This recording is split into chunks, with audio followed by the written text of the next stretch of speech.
students, welcome to my class. Today we are going to start our discussion on a chapter of science, that is heat. Heat measurement. Okay? Before starting the discussion, let us think about some day-to-day situations. Okay? In summer season, what we do? We prefer to wear light clothes, and in winter we prefer to wear warm clothes, woolen clothes, isn't it? Why do we do so? Because light colored clothes, they makes us feel cool, and woolen clothes, they makes us feel warm. You might have also experienced that whenever you hold a hot glass of milk, you say that, yeah, it is hot.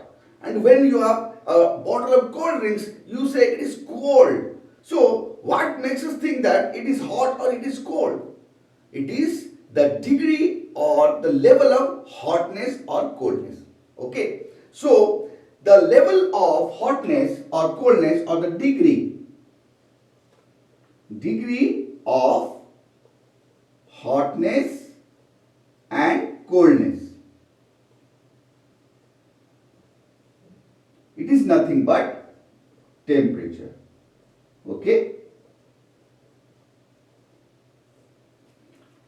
See, whenever we have two glasses of water and we put two fingers inside it, we can't say which is colder than other, isn't it? Temperature makes it possible to make us know which glass of water is cooler than the other. In your day-to-day life, you might have heard that people used to say that what is the temperature of the day? While watching the television, the news channels also, they show the temperature for the day for different cities. So it is nothing but the level of hotness or coldness. Is it hot outside? It is cold outside? What is the room temperature? We maintain the temperature of the ACs, the heaters. Why?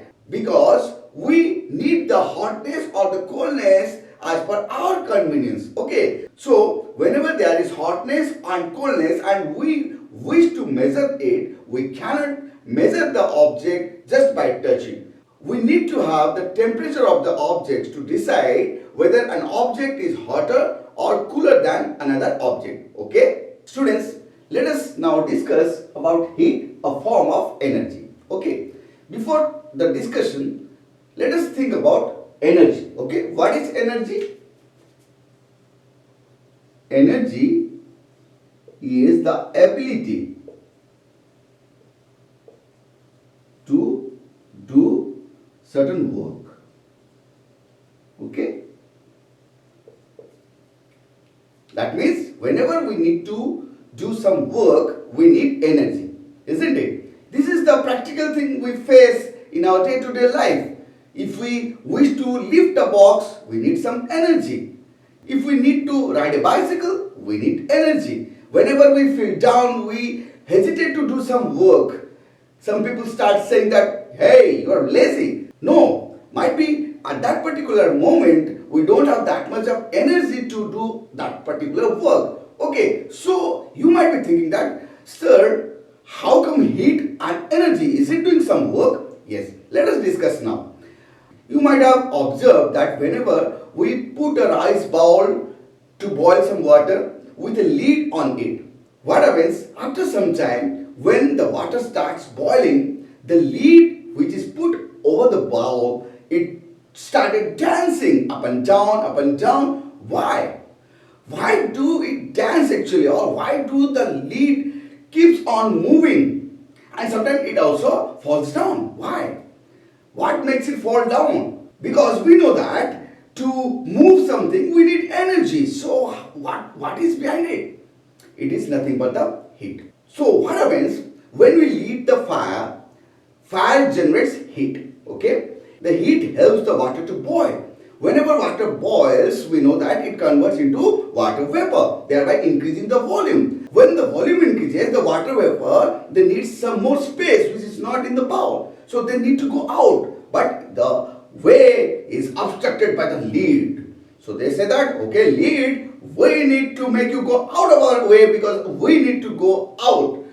We need some more space. So they work upon the lid.